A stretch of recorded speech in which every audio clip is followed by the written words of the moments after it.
the Deputy CEO of NOTSL, and today I want to talk to you about something truly important, the internet.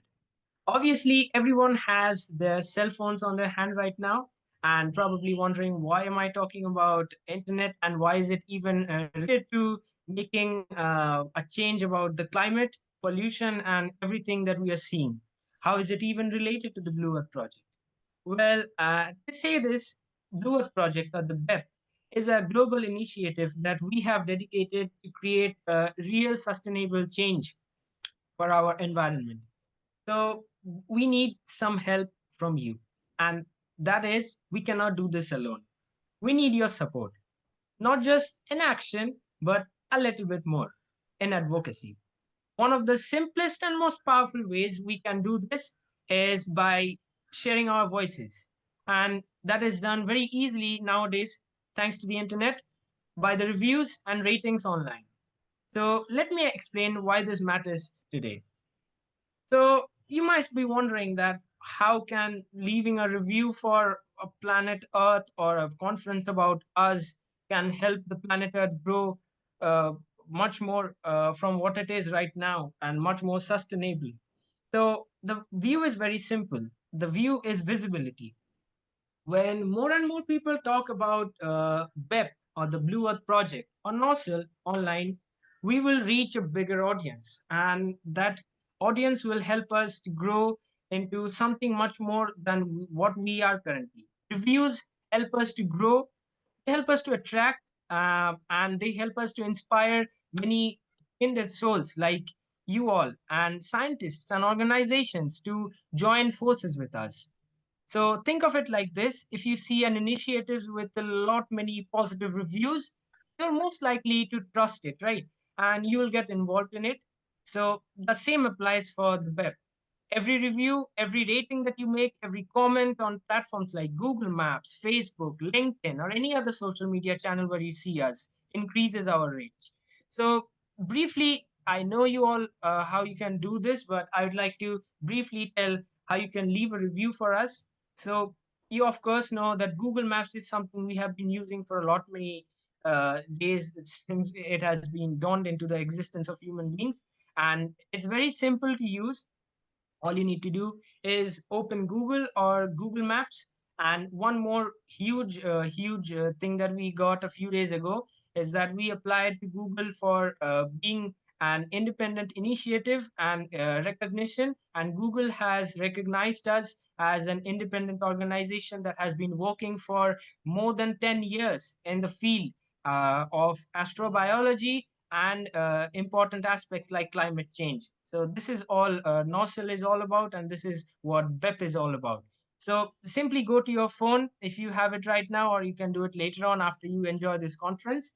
You can simply go to Google or Google Maps, type in the name NOSL, and you will see there will be the name NOSL that will be appearing in front of you. So if you go to Google, you need to scroll down a little bit below down, and you will see that there will be rating stars which you are obviously doing for the restaurants that you have been to before. So give us a rating out of 5.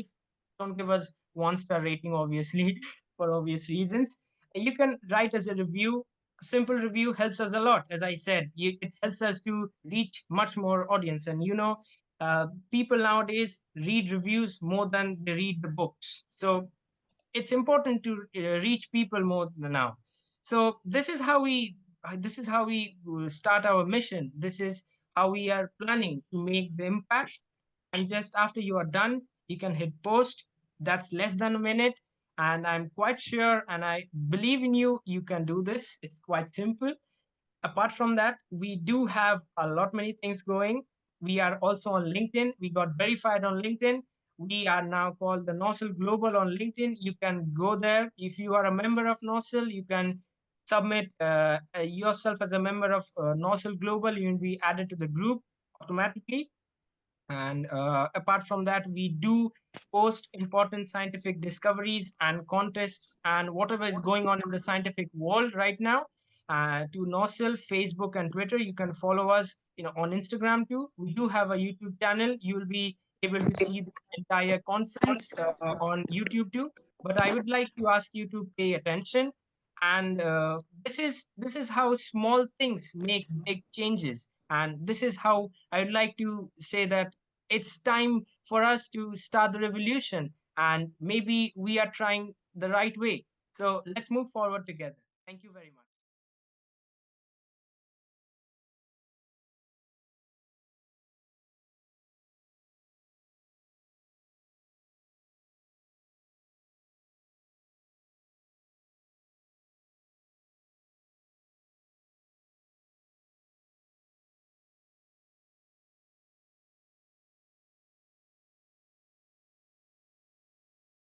Yes.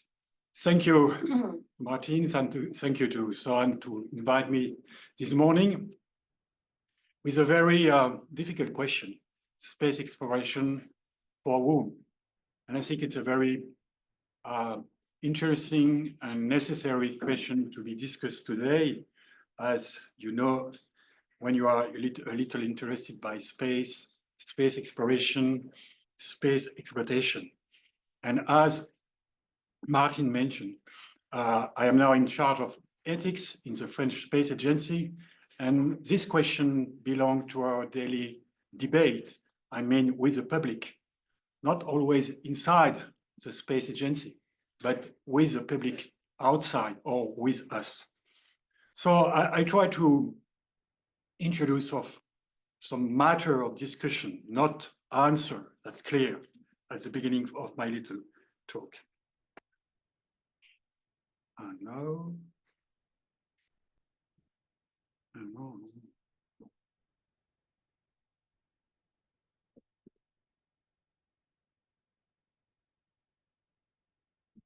Sorry. This one.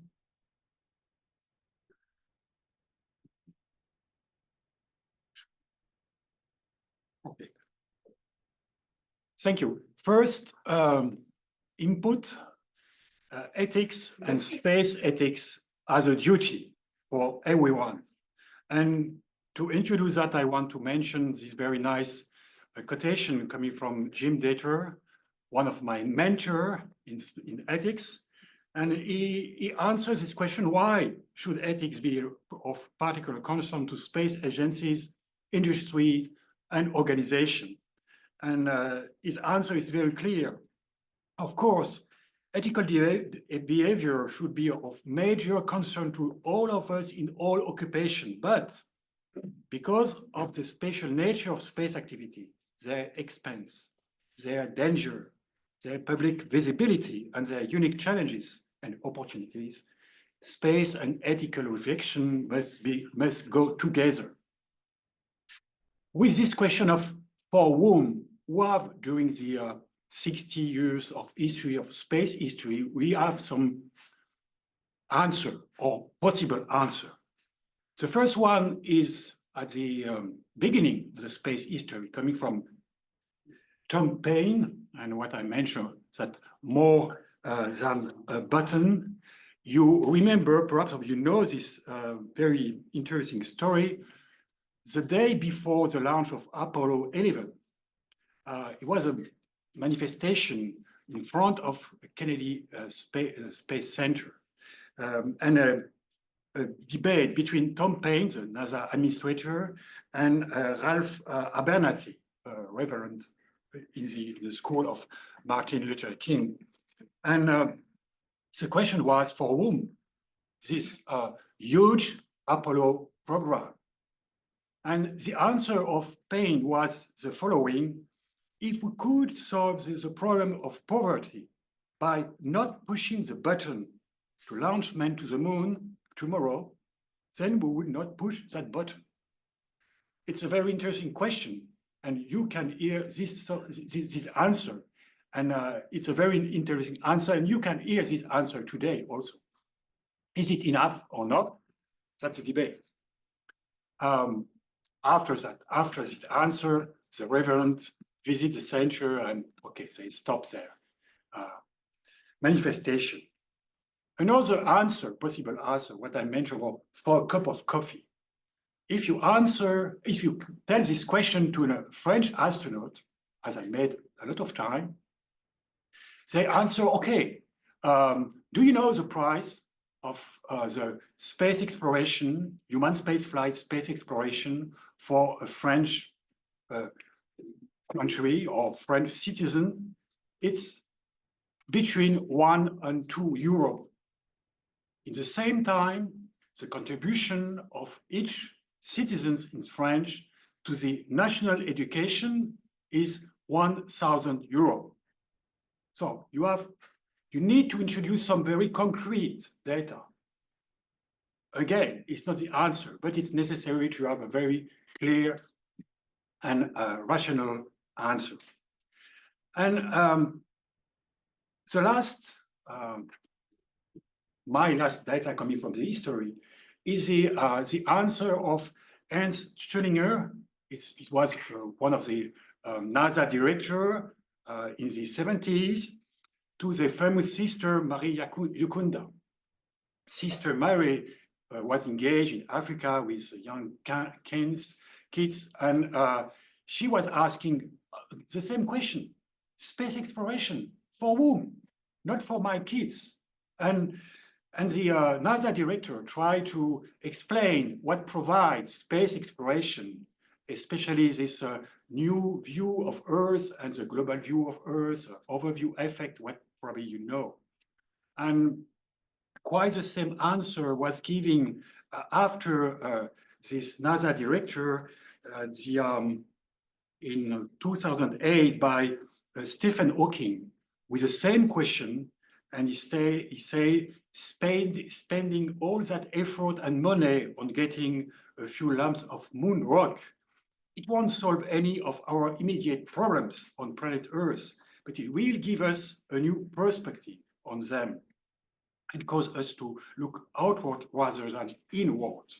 That's possible answer to our question. But perhaps you agree with me, it's not enough.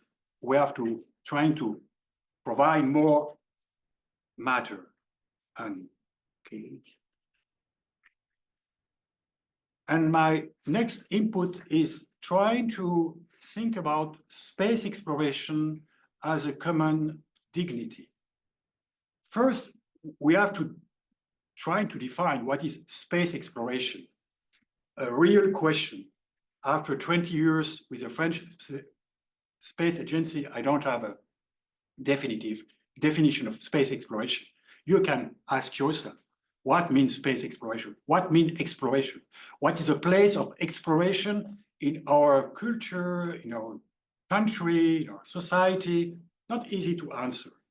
You can use, for example, the Star Trek definition.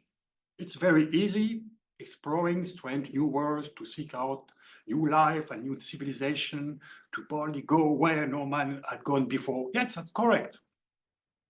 But what means when I mention space exploration as a common dignity?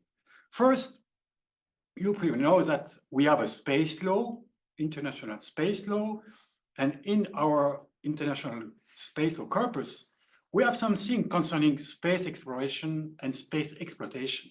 It is in the Space Treaty signed at the end of the 60s. And it's clear, coming from the space law, the exploration and use of outer space, including the moon and other celestial bodies, shall be carried out for the benefit and in the interest of all countries, irrespective of their degree of economic or scientific development, and shall be the province of all mankind. That's a legal position. Not easy to establish, control, but it's the idea of the founders of space activity. What became today is another question. So space as a common, not only space exploration, but I read also space use, space exploitation as a common. That's a goal and the challenge. But also exploration as a common. Remember the example of Antarctica. Today, this place, this continent, is normally only oriented with science, with exploration as a common activity. even if today tourists are arriving, also that's provides some trouble. But if you read the Antarctic Treaty, from the same time as the Space Treaty, it's very clear. Freedom of scientific investigation in Antarctica and cooperation towards that end, as applied during the International Geophysical Year, shall continue subject to the provision of the present treaty. Exploration could be a common activity, and we can go in this direction. But I said space exploration as a common dignity. Why this term of dignity? Is coming from a very interesting distinction coming from Immanuel Kant, the famous philosopher. He made a distinction between price and dignity. And when we have this question of space exploration for whom, we have this idea of price. And Kant proposed a very interesting distinction. He said, everything has either a price or a dignity. What has a price is something in the place of which something else as an equivalent can also be placed. What, on the other hand, is elevated above all price, what is unique, for example, that has a dignity. And my proposition is to think about space exploration, not exploitation, but space exploration as a common dignity for humankind. It's not easy. I recognize that today, as I mentioned before, we are not only on the situation of exploration as in the beginning of space history. We are also engaged in space exploitation, perhaps in the future, space mining, space colonization, and Mars terraforming, and you know all that. And it's not really new. I give this reference coming from Gabriel Laferrandré, a space lawyer, French space lawyer, and it was at the end of the 90s, quite 30 years ago. At this time, he saw in the future, or even in his own present, arriving people without the idea of exploration. But some other idea, he didn't mention tourism, but it's okay today. So I recognize that bad partners is a little, okay, it's a critics, but it's not easy to manage this idea of space exploration as a common dignity with these new partners, these new activities that in the past seems to be science fiction, but today become fiction, reality. And how to manage that, that's a challenge today. And that's the reason we have to ask this question, space for whom, today and in the future. The future is the topic of my last input, with again an interrogative title, Space, Another Tragedy of the Commons. You perhaps know this idea of this very interesting topic coming from Gareth Harding, the tragedy of the commons. This philosopher think about how to manage today what we name or what we qualify as common. It's not easy. As he said, what we define as common could be of, okay, we can do what we want individually. That's how to manage the privacy, the individual interest, and the common. That's what Harding named as a tragedy of the common. And it's not easy because space, and it's my first little input, space, as was sometimes said, it's as a sort of obscenity character. What I mean by this perhaps strange denomination, obscenity, is the fact that space is providing us an image of our own terrestrial activities. And we have to manage space as a mirror of our activity on Earth, pollution, misexploitation, private exploitation. And it's really, it's a challenge today. Not to say, oh, space is something different. No, space first is a mirror of our Earth activity. So we have to think about what we are doing on Earth in comparison of what we are doing in space. When we say space exploration for whom? Okay, that's a very interesting question. In fact, it's and on Earth. What are we doing with our common on Earth? With air, with water, with natural resources, with biodiversity? It's the same question, the same challenge. So it's also, and it's my last point, a reason to not to be optimist, but to work together.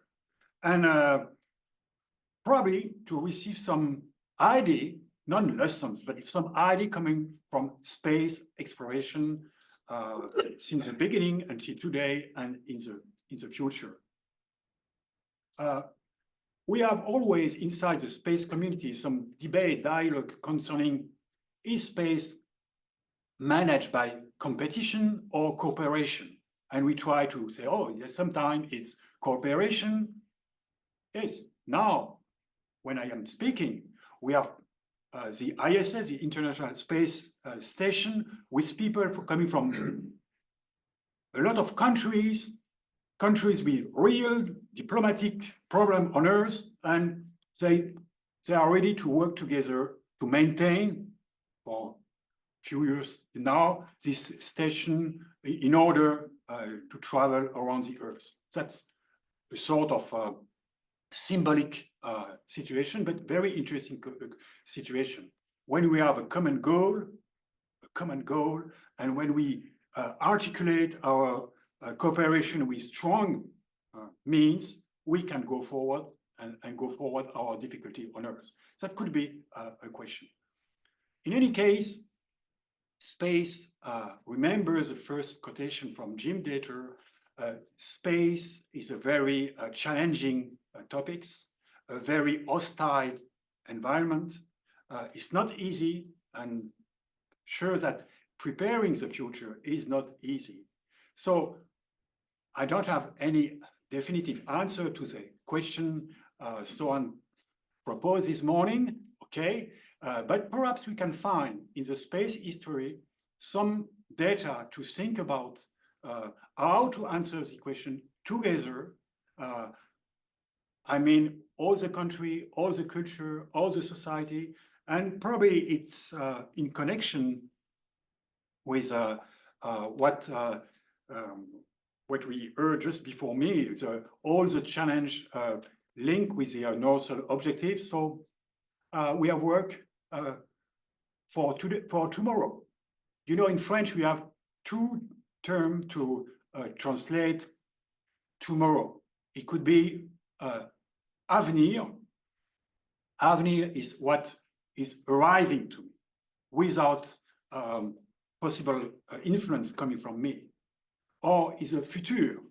Future is what I am preparing for tomorrow. And we have to think about tomorrow more with the idea of future, that's the idea of avenir. So we have to work.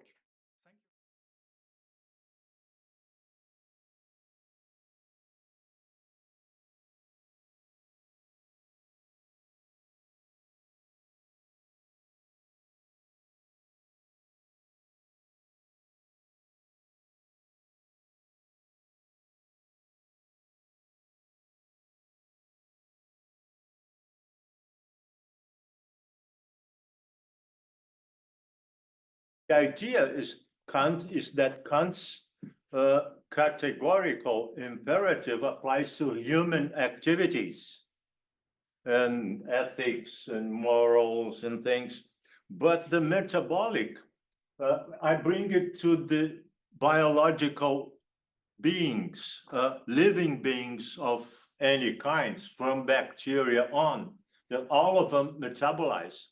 And metabolism implies essentially that we are exploiting our environment necessarily and just for living. When we are only living, only by living, we are taking things out of the environment for us to live and to build ourselves, and we are extruding things into the environment that we need after we metabolize things. And this is then an imperative. Metabolism is an imperative of all living beings. And by metabolism alone, we are disturbing, transforming, and degrading the environment. And this is an activity that all living beings do. Then humans are not guilty of doing it. We are guilty of knowing about it and keep doing it, what all living beings do. We are just doing too much or excessively, or we are too many on Earth, and then we are spoiling our own situation of being. Then just by living, we obligatorily do so by taking nutrients out of the environments and give back extrusions. At the limits, respectively, we are exhausting the environment from things that we take in, and we saturate the environment with extrusions that we throw in, like the CO2, like with the burning methane and things. We may not experience this in our everyday life because we are inside regenerative surroundings and got used to these fluctuations.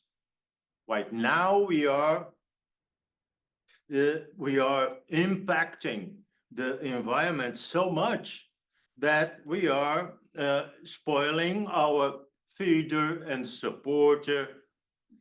With this situation, what we create is the transformation of the environment that we were born before in a different state than what we are now. We are now in a state where the environment is different from the one we were born in. And this induces us to continuously adapt and evolve in a Sisyphus way. Do you remember Albert Camus? He was talking on the myth of Sisyphus, that we are continuously putting a big stone up and it falls down and we have to restart and redo, readapt, and re-evolve every time, continuously. Then living is this loop, repetitive process of continuous adaptation and continuous evolution. And now we get to the problem. Albert Camus told of this as a paradox, saying that living doesn't make sense, is contradictory with itself, then it's a paradox for the living beings being in general. But it cannot be considered so because they were born from the environment, they live from the environment, they take the environment to build themselves, and this is necessary, otherwise they die. Then it cannot be a paradox. The paradox is, it becomes only a contradiction inside our philosophies and inside our metaphysics, then it doesn't make sense with our theorization on it. While for the living being, it cannot be a paradox or a contradiction, because the living beings were born from it, they live from it, they live in it, and the solution that the living beings have is continuous evolution. And then it's not a contradiction or neither a paradox. We need to understand that and to live with it and for it and learn how to do it. Otherwise, we'll get extinct. And then we need to develop some kind of thinking, which this is the paradoxical thing. Then we need to develop this a kind of rationalization that will lead us to some kind of imagination of futures, like avenues or and this quest for us is kind of a like the Cervantes's Quixote. The Quixote thing is he proposes some unreachable and unapproachable future, which I take to mean in a sense that got to me by the Uruguayan thinker. He's called Eduardo Galeano. Eduardo Galeano says of utopias, the utopian future is that they have to exist, they have to be there. The utopias are our way of going towards a future that we imagine as something that we have to reach, but we know it's unreachable. Then it's like the physicists call it attractor states. We are heading to states that are unreachable, unapproachable, and you know about it, but we have to keep going. Otherwise, we get stuck. Then utopias are needed for that, and we must adopt some of them. They are just to keep us dynamic and not stagnating. And utopias are good justly for that, because we have to keep going on, we have to keep evolving, keep learning. Whenever we get a bit closer to an answer, the quest also makes a step back and away from us, and that keeps us moving. Then space exploration goes much in this direction of utopias. And this is possibly a good aspect of the theme, because and this good aspect, we cannot get rid of it. We are always in search for that. All of our research is in this direction. But this is only one small part of the quest for it. The bad things come later. And then I cannot be convinced that generosity and uncompromised goodwill are not the main goals of the countries and agencies involved in the space exploration projects.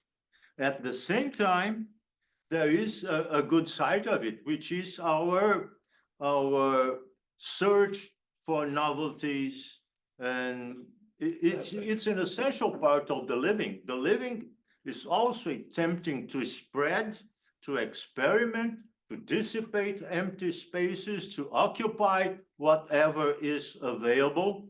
In biology, we call it exploratory behavior. All animals and all cells do that. Whenever you plant a small bacteria somewhere, it keeps spreading around.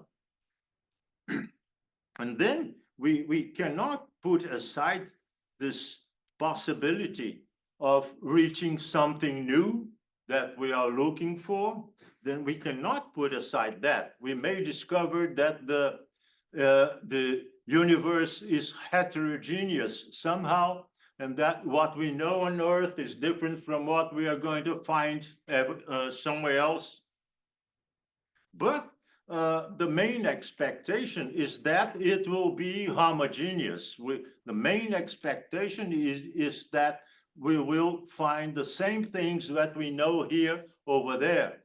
All these meteorites and these space objects might be similar to what we know, which is also good.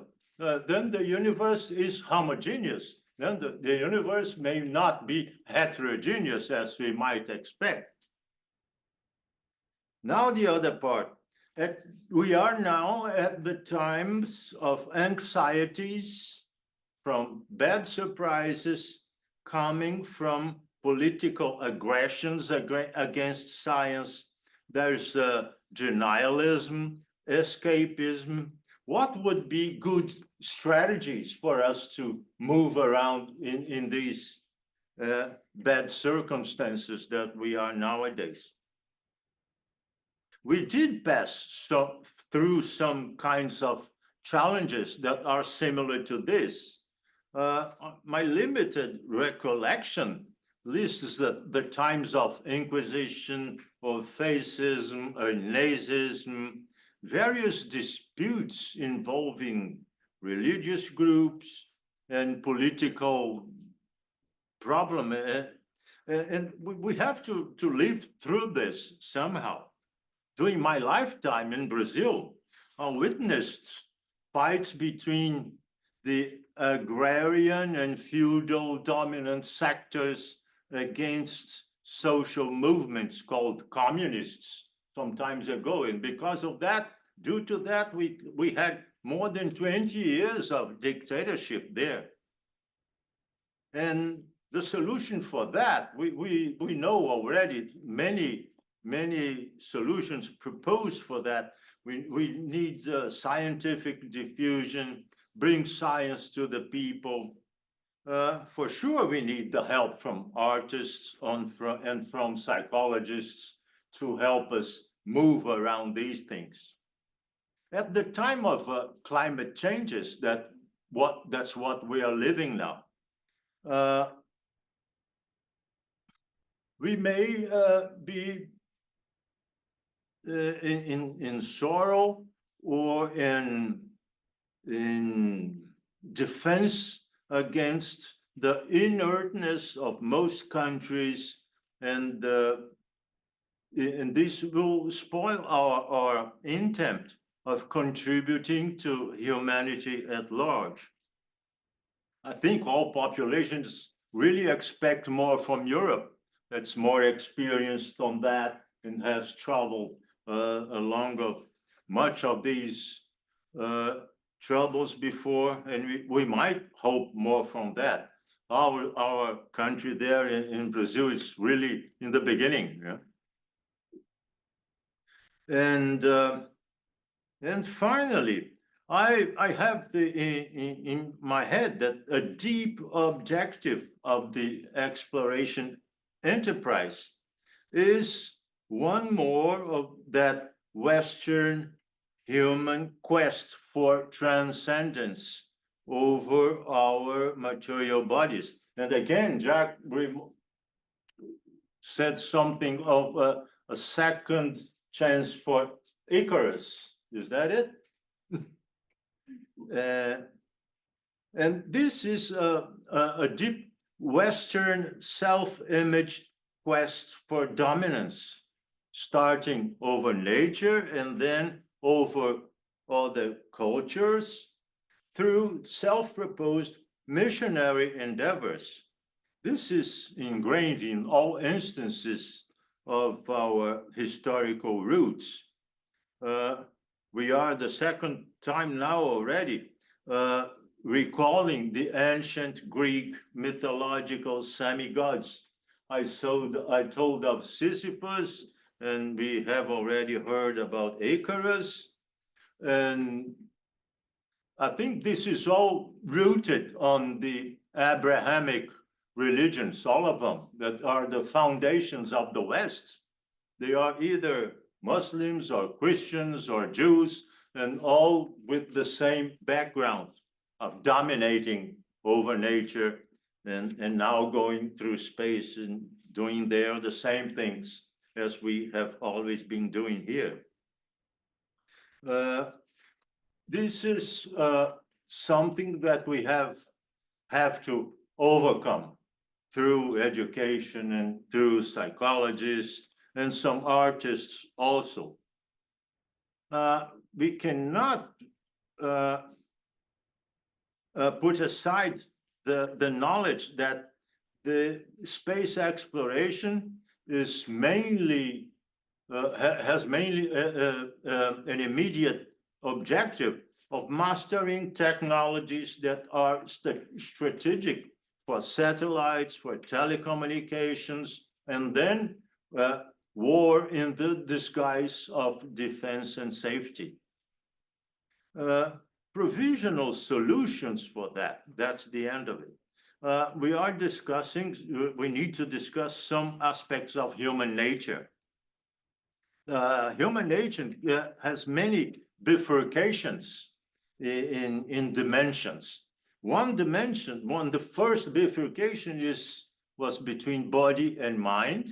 Mind now is similar to the soul or to the spirit, and now the fashion now is to call it the informational cloud. The informational cloud around us. Each of us has its own cloud, and then there is a cloud for the whole of our culture. And the second dimension is between the individual and the collective. The individual prevails until now, and it's dominant, but we need to think of the collective, which is also the social or the communal. And this is going from the individual to the whole of society. We cannot weigh which is more, which is heavier, which is more important. The best thing is to say that they are equal. We are half individual and half society. And now we can reach that difficult question that is proposed. The next slide here. Yeah. That is proposed. The final question is that how to consider the difficulties with space exploration together with the good deeds that we all have with society and with humanity at all.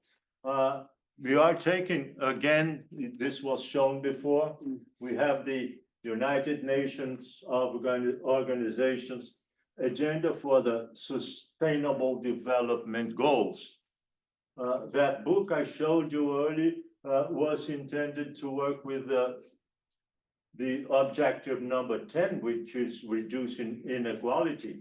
In there, it's where I have the chapter on metabolic imperative. But I think that one proposition could be taken from our study and our investment here. We should propose something in this direction.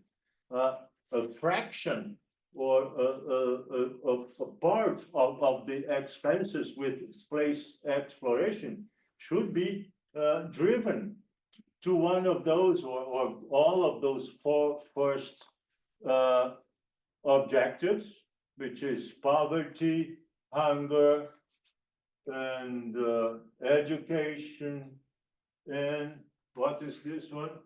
Health. Besides that, also the one which is more in fashion now is the 13th, is climate action, which is something that we should develop together with the space investment. And I thank you all again.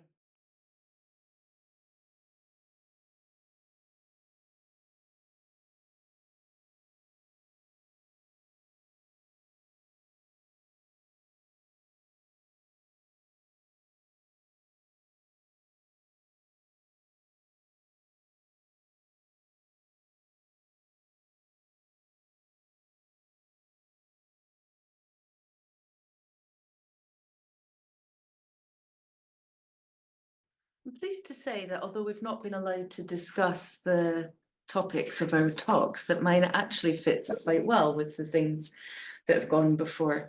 I want to thank Sohan for inviting me today, and thank my fellow panelists for their interesting contributions. I'm sure the other ones the rest of the day will be equally interesting. My work focuses on the economy and the economic aspects of outer space, and so I did wonder whether it would fit well with the other presentations. When I was asked to answer the question, space exploration for whom, as a political economist, I was instantly drawn to looking at what's happening just now, not necessarily the utopian versions of what we would like to happen just now, or what might happen in future, but rather an analysis of what we are doing at the moment. Space exploration is currently available only to billionaires and to states, and to those lucky enough to work for either a billionaire or a state in terms of perhaps being allowed to go into space and take part in space exploration. That means you either have to be technically very advanced in your field, either as within the Air Force or a scientist or an engineer, or as a billionaire yourself, able to afford to buy a seat on there. Now, you might have heard those billionaires who have been entering space, Elon Musk, who hasn't been himself, but also Richard Branson, Jeff Bezos, discussing the fact that they intend to democratize space, to open space up to everyday exploration by the rest of society. However, my work would suggest, and I would say the work of classical economists would suggest, that trickle-down economics does not work in this field. Trickle-down economics ceases to work properly when you start engaging with the amount of money that billionaires actually have. And the invisible hand of the market does not function when billionaires spend on off-Earth projects. I want to explain to you just a little bit about why I believe that happens, and why my hope, if I am going to go into utopias here, was that when people say, why spend money on off-Earth projects? Why go to space when there are people starving on Earth? I would say, well, it improves employment, it increases technology, it benefits education. However, the way that space exploration and the space sector has begun to move means that that trickle down does not happen. I don't feel necessarily that the whole of society is benefiting currently from the space exploration and space activity that we're seeing at the moment. Now, initially, we had the space race. Everybody's heard of the space race. I have colleagues who contend the space race was not a race. It did not happen, blah, blah, whatever. The outcome of what we call the space race was that the USA became the global space hegemon following the Cold War. The unipolar world meant a unipolar power in space. Now, other states were in space, but ultimately, it was USA state-based projects that led globally in terms of the amount of money that was going into these projects, the amount of knowledge, the manufacturing, the security issues, and the production. So if we think about the GPS system, for instance, that is a major benefit to security. That is an indicator of power. If we look at the amount of money going into space projects, the amount of money dedicated to NASA, now that's actually a very small graph there, but that shows the amount of money that was dedicated to the Apollo programs, which in today's money came to nearly like $366 billion. That was the amount that was spent on those Apollo projects. If you were to translate it to today's amount. Ultimately, these are the indicators of global power, knowledge, finance, security, and the ability to produce amazing machines.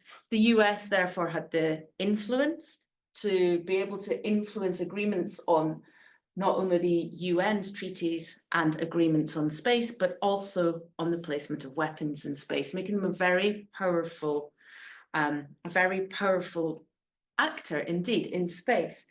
However, more recently in space, especially from the USA, we've seen the a huge process of commercialization. I think in the last reports that I've seen on it suggest that about 80% of the global space economy is private money, and around the same number of launches and space activity are carried out privately rather than by states. Now we expect the state at the national level and the global hegemon. Ooh, talk.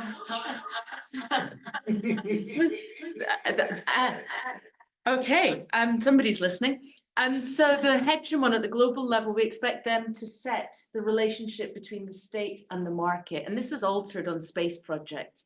And that does have an impact on the rest of us, on the rest of society, when we're talking about this amount of money. Now, the USA and NASA will contend that they have always used tenders and contracts with the private sector to build aspects of space hardware. The whole of, the Apollo mission, Saturn V, was built by different private enterprises. It's a natural function of the capitalist system that we live in. But there's a different model being used today. So SpaceX, Boeing, Blue Origin, but mostly SpaceX, they are first given a tender or a contract to build or to design, manufacture rockets, lots of different space hardware, and then they take payment from NASA for the services that they provide. So for going to the International Space Station, NASA must buy seats on the Dragon that takes them up and down. Furthermore, Musk has entered government in the USA, so this means that state and market have met at the White House. Bringing up the question of, does that mean that SpaceX is still a private entity? It's not a state entity, although they are functioning almost entirely currently on NASA's money. And Elon Musk is at the right hand of Trump.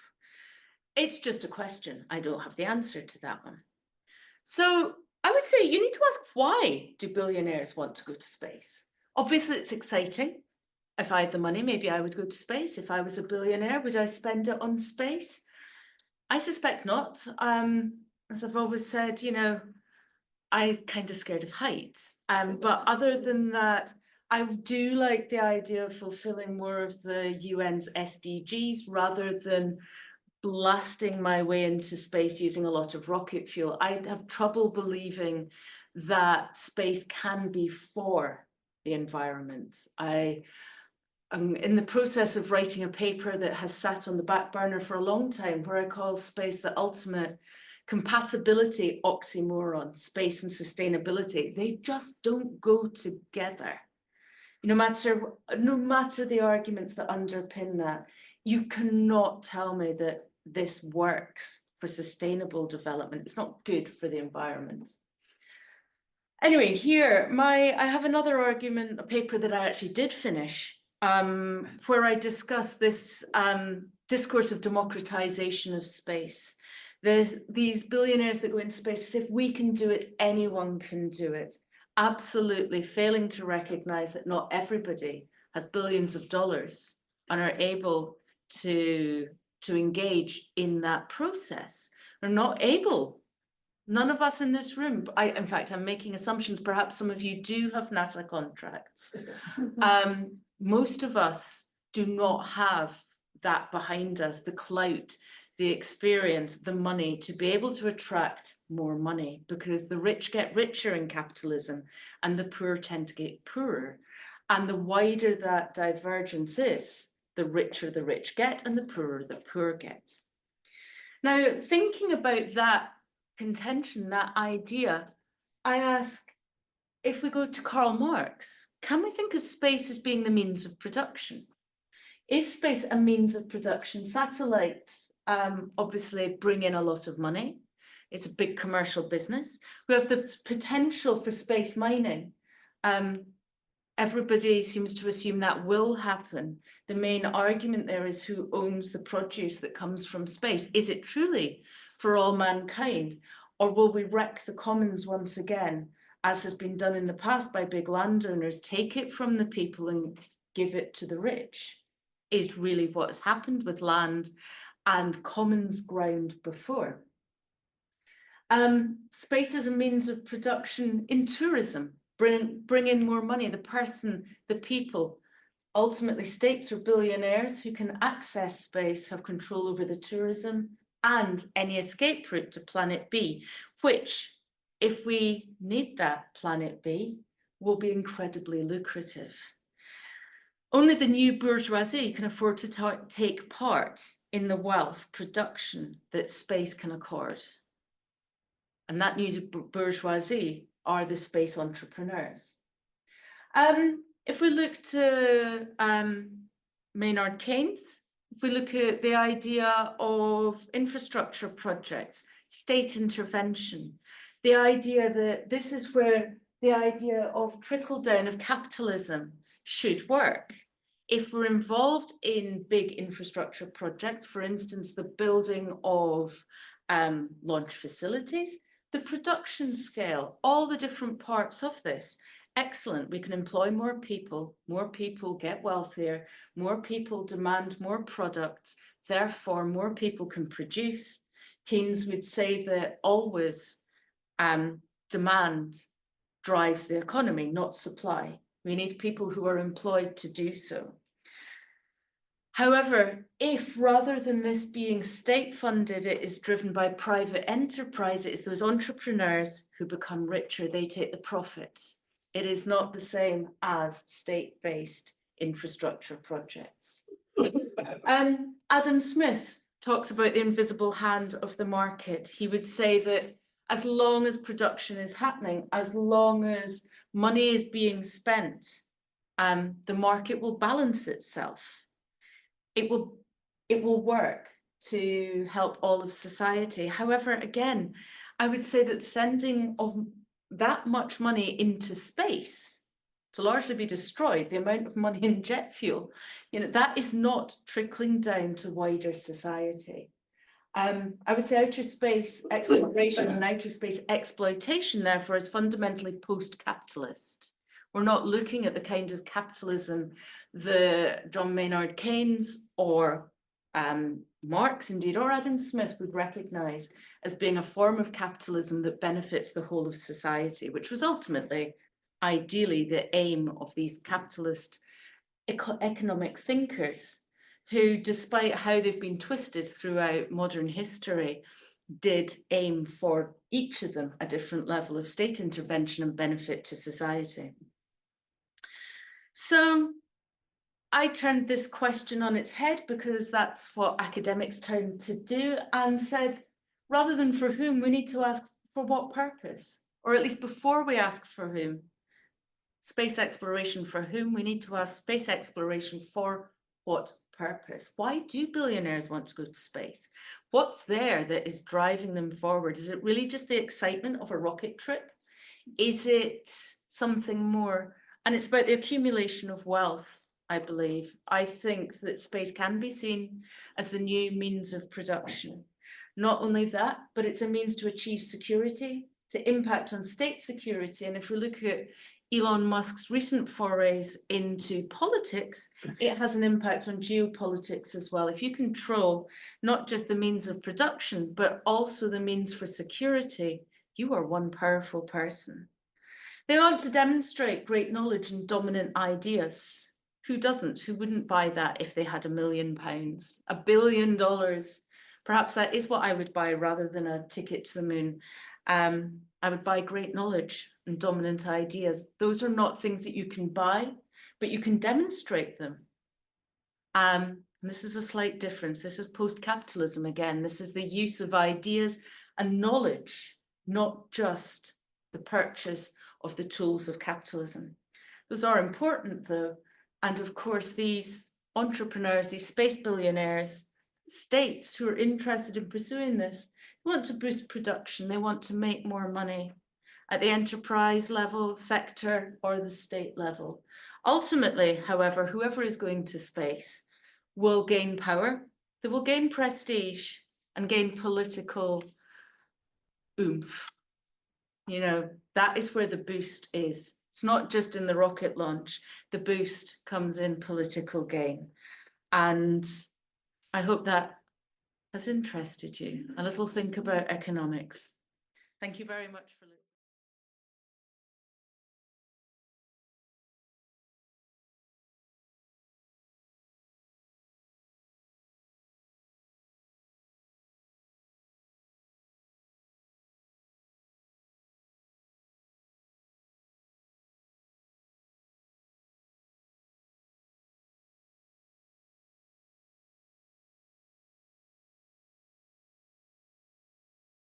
Good afternoon, everyone. At the outset, I thank Shohan Cheta, Martin and his team for thinking of such an important fascinating topic for discussion deliberations by people from diverse background. I am not a space researcher scientist, I'm a psychologist by profession. I would like to present the ground reality in the context of space research or exploration. This subject requires serious thought, discussion. I have been enlightened, enriched by the deliberation of last three speakers and learned a lot from them, which I can summarize and finish my deliberation. But I would like to go beyond that.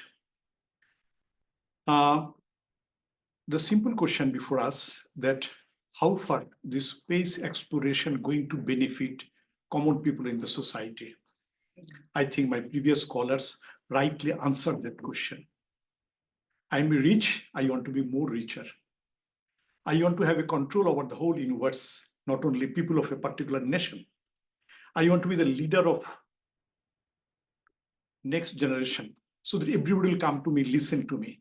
I want to have full control over the human beings of the larger society. I'm not sure whether that is the objective. Now, if we recall the Maslow hierarchy theory, in Maslow hierarchy theory, there is a last stage is called self-actualization. I accumulate resource for my benefit, for the benefit of my family. And after attaining all my expectation in life, people normally wish to do something for larger society to help them. If you look at the definition of mental health, there are 4 components of mental health given by World Health Organization. A person is able to understand his or her potential, able to cope with daily life stresses, able to work harmoniously in a group situation, and contribute to the society. That is the definition given by World Health Organization after a lot of thought discussion on this basic subject called human psychology, why we survive, why we live in. We have certain needs, we meet it through our sincere effort. Then we look after our family, our neighborhood, then we try to do something for others. If that is the definition of good mental health of any human being, now we need to think of the people who are trying to accumulate more resource so that they have a power, money, they can dominate over others. How to interpret that mindset of an individual, I leave it to all intellectuals and serious thinker about the larger society. So from that perspective, I'd like to present my understanding about the real life, about the society. So I raise a basic question before me, is space exploration is more important than child protection?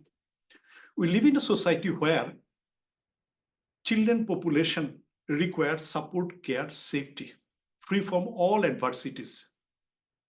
To me, that is a priority, to bring up a society with a good human being. And it is very important to become a good human being so that I can become a very good entrepreneur to look after the mental health of other people, and people feel very happy by my presence because they are benefited by positive thought.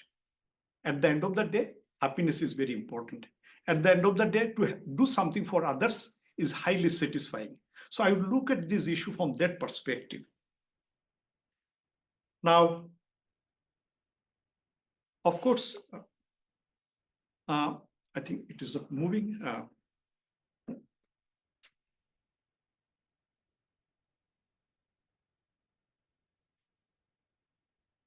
Okay.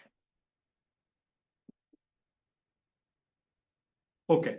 As a layman, I strongly feel that space exploration is necessary for advancement of knowledge and many more innovations. The question comes again, for whom? For whose benefit? For scientific community? For common people of the society? As an academician, intellectuals, we need to do something which will benefit others through advancement of knowledge to improve the overall quality of life and give relief people from sufferings. The space exploration might change the landscape of the human territory, and there might be revolutionary development in future. Industrial countries with a lot of resources, money, they can think of going for space exploration, investing more money to know something more with a good intention to bring positive change in the society, capturing picture of different geographical location so that we can see what proactive measures to be taken to bring peace, harmony in the society. From that perspective, I think it is very much necessary and needed. However, for low-income countries, priority should be to address the basic need of common people who are suffering from starvation, who are not getting the safe water, or where hunger is more, where inequality exists. From that perspective, if you look at the United Nations 17 goals, all goals focus on all dimensions of basic quality of life of human being. And we are supposed to achieve all 17 goals by all nations who signed the UN treaty within 15 years, that 2015 to 2030. Now the time has come to evaluate and introspect how far we could achieve all the 17 goals by all nations across the world, irrespective of their economic condition. I'm coming from a developing country like India. If I look at or interpret the initiative taken by various organizations to achieve the sustainable development goal, I don't have a satisfactory answer. It is something an IWASH initiative we have taken. I had the opportunity to visit some of the Asian countries like Thailand, Singapore, and other countries. I found they are very keen, engaged in achieving all the 17 goals, and they could make a sustainable progress and development over a period of time to achieve the goals to improve the quality of life. We live in a society where some of the country I'll not mention, where 1/5 of the people suffer from starvation. They do not get 2 meals a day. If you are not getting food 2 meals a day, you only realize the reality of life. Then people indulge in criminal activities, undesirable activities for survival. Shall we blame them, or shall we blame our system that we are unable to provide basic food to every individual, unable to provide work to every individual to survive? So I would like to focus on this issue, that the countries which are unable to focus on basic issues, for them, spending money for space exploration is something luxury.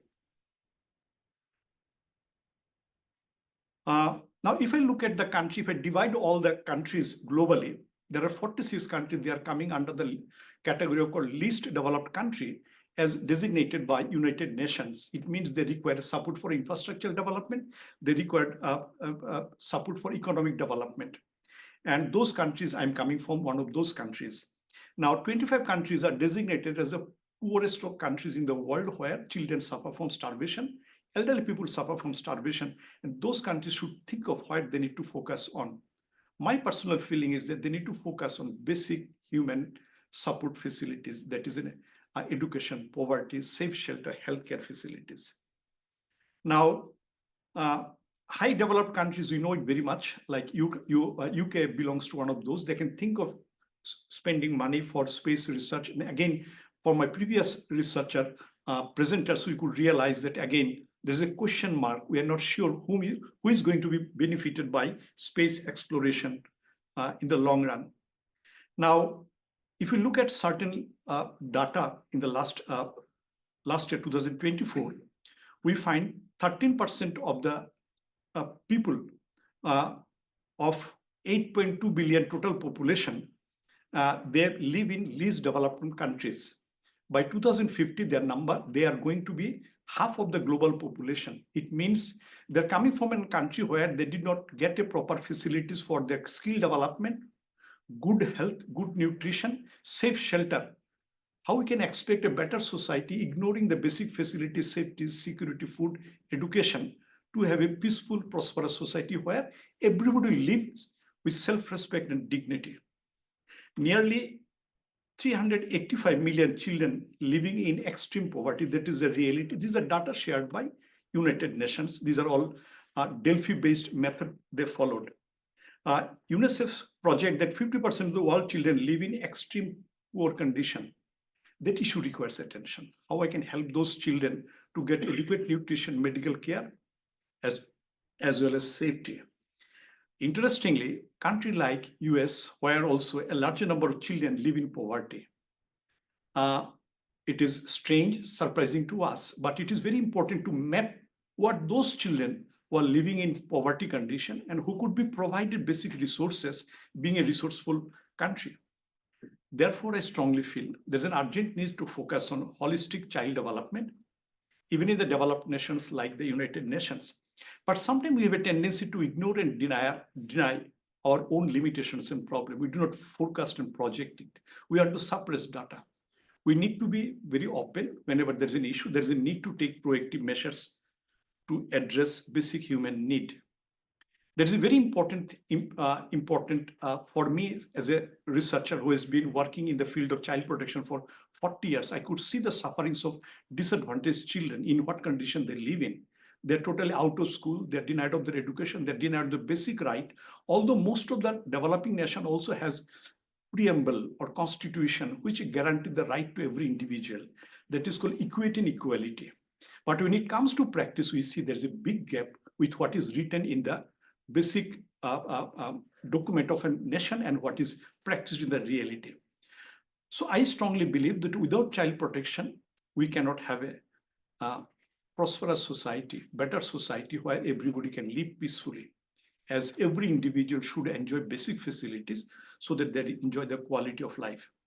And this issue requires to look back and address the health status of mothers who are going to, what the potential mothers and their health issues to be also addressed. In developing nations, I visited some of the African countries. I'm coming from Asian country.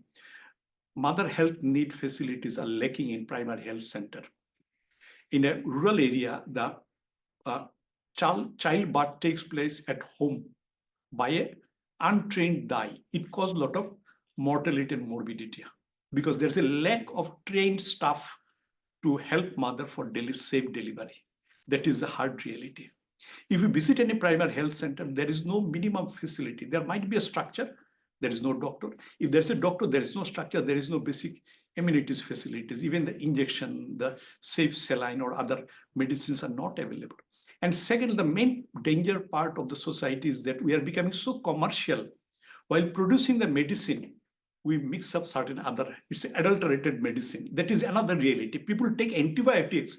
After taking 3-4 days of antibiotics, it does not work. It means something is wrong with the medicine. There's a drug control board. They're supposed to check whether it is happening or not. World Health Organization says that in developing countries, out of 10 medicines, 6 medicines are adulterated medicine. Where to go? Where is the ethics? Ethics is very important in whatever profession I'm engaged in. And being in a position of power, it is my responsibility to address the basic need of the common people, checking every aspect of medicine or any food, anything. But here, people are little relaxed. The moment one gets an opportunity to govern the society or as a minister or something, they start thinking differently about them. And some in some place, they're treated like as good as God. They are considered to be a God. But a God should have more responsibility, more accountable to the society. But that part is missing. Now, holistic child development, when you talk of it, talks of physical development, psychological development. Interestingly, psychological development in the developed countries is not taken into account. They feel it's not an area to focus. There is no need to have a psychologist in the school. Every child is equally vulnerable to mental health challenges as they're vulnerable to physical health problems, other issues and challenges.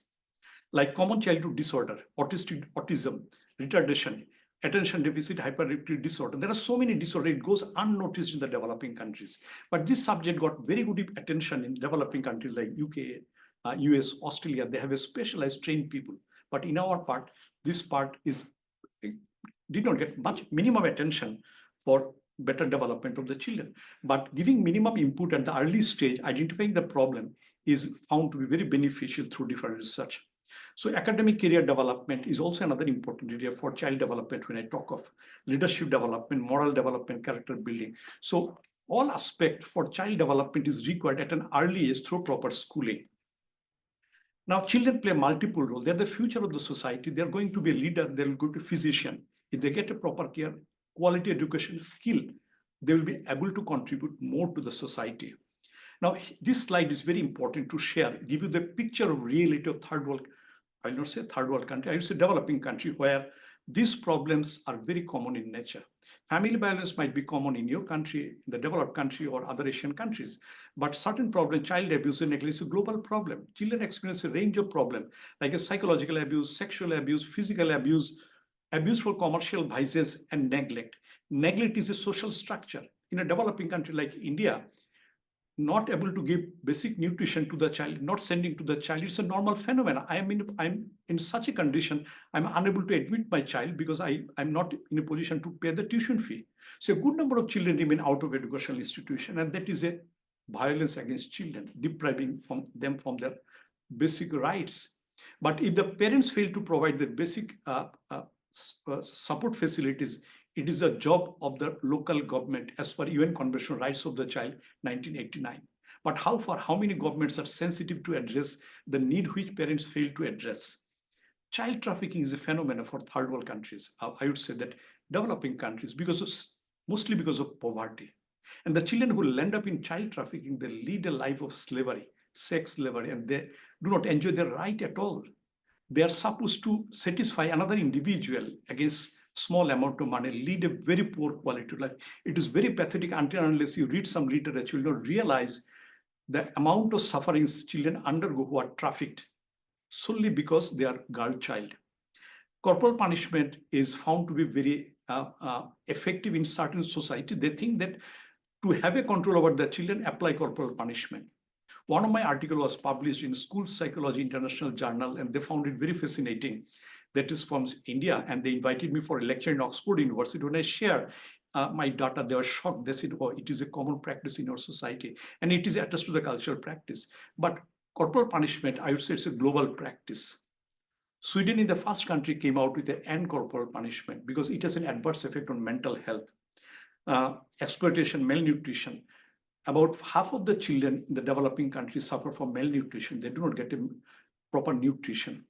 And child marriage is also practiced. So at an early age, children marriage is settled when they are malnourished and they deliver another malnourished child. It is a vicious cycle. There is a need to address those issues, providing basic nutrition so that the child can grow with a good health, get an education, develop a skill, and in turn they can develop a healthy baby for creating a better society. Lack of medical facilities, educational facilities are big challenge in the developing nations.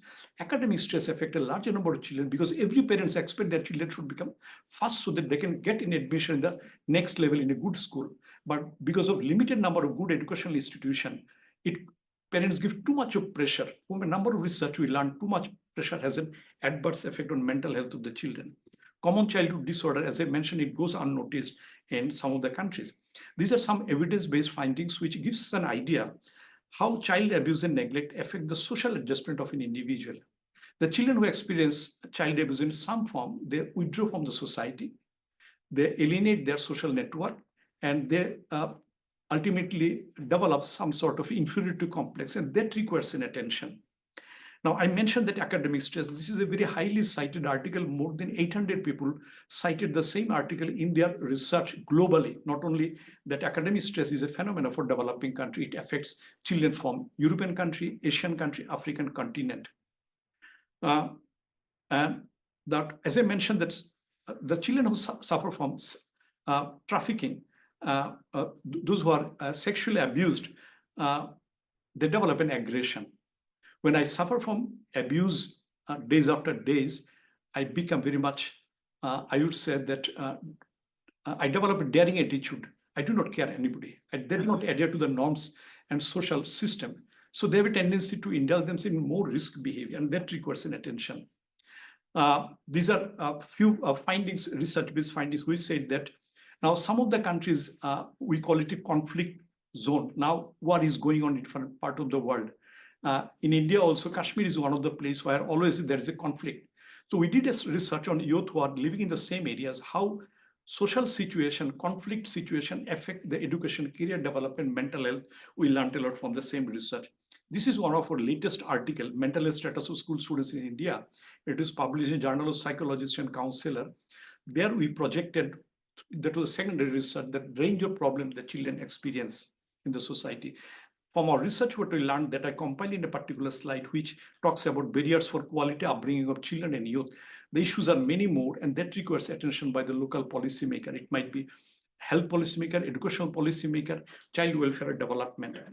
And more sadly, that there is no connection between academicians' contribution and administrator in our country.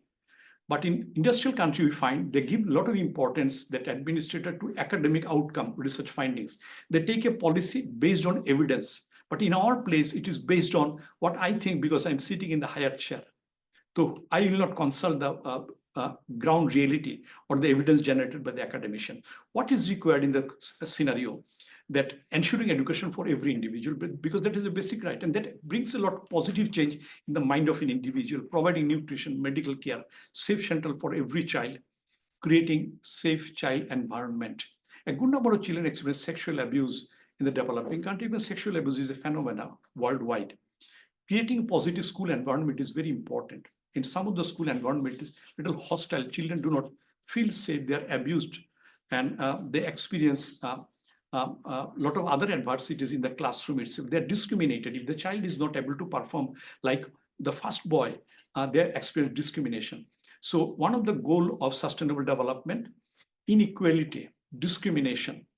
Both two childs are not equally intellectually competent. We need to understand. A good number of parents, even educated parents, fail to understand that my first child became a very good student and he performed well. Does not necessarily my second child will be equally good. So they always place their expectation that you could not perform like your elder brother. You are not good. You are good for nothing. So these sort of words make a big difference in the mental health of the young children. That we need to understand. Extending school-based family counseling. There is a global platform that is called Institution for School-Based Family Counseling in California. I'm also part of the same. They try to reach out to the family where there is a family dysfunction, there's a problem in the family which affect the education of the child. We cannot think of in the developing country, but in US, some of the cities, it is highly practiced. They try to reach out to those families where the children they find in the classroom, they're disturbed, they're unable to pay attention. I think it is very important initiative. I'll not spend much time because there's a time limit. This is something, the last one. I prepared a conceptual model for faster economic growth and healthy society through child protection that I presented in a Science Congress conference where they had given me an award. So this model is based on my long research experience, what I learned, that at various level, individual level, family, community level, state level, national level, what are the strategies to be adopted and how it is going to translate into a positive child development, and finally, higher quality of life, less health expenses, and better lifespan for every individual. Given my exposure or involvement in a national institution called National Institute for Youth Development, there is no document exists on youth development in India. So I give a series that came out with the document, which is a base book for any policymaker if they wish to really bring a very good child-friendly policy. So this is one book published by Routledge. These are some of the other books published by Springer based on a lot of experience I came out to disseminate information among larger society. Disadvantaged Children in India, it is a very special book for me because very few researchers focus in the same area. Psychologists confine their research in school, college, or with the elite class people. They try to understand their perspective. Very few researchers in our country deal with the problem of disadvantaged population or who are backward. It requires expertise of quality research. It requires expertise in quantity research. It requires to understand issue from insider point of view. So based on a lot of research, I came out with Disadvantaged Children book, and I found it very interesting, and it has got a very good market. And Positive Schooling and Child Development is another book because school environment should be safe. A child should enjoy when they enter into the school. They shouldn't have any anxiety. Then only learning will take place and children will learn a lot. With this few words, I conclude here, thanking everyone for listening to me. And again, I emphasize that every nation should come out with a proper child protection policy. And child protection policy should be a part of youth development. If we do not integrate the child protection policy with the youth development, I think we miss something because child age and youth development age is overlapping. So it requires a comprehensive policy for child and youth policy. Thank you, everyone.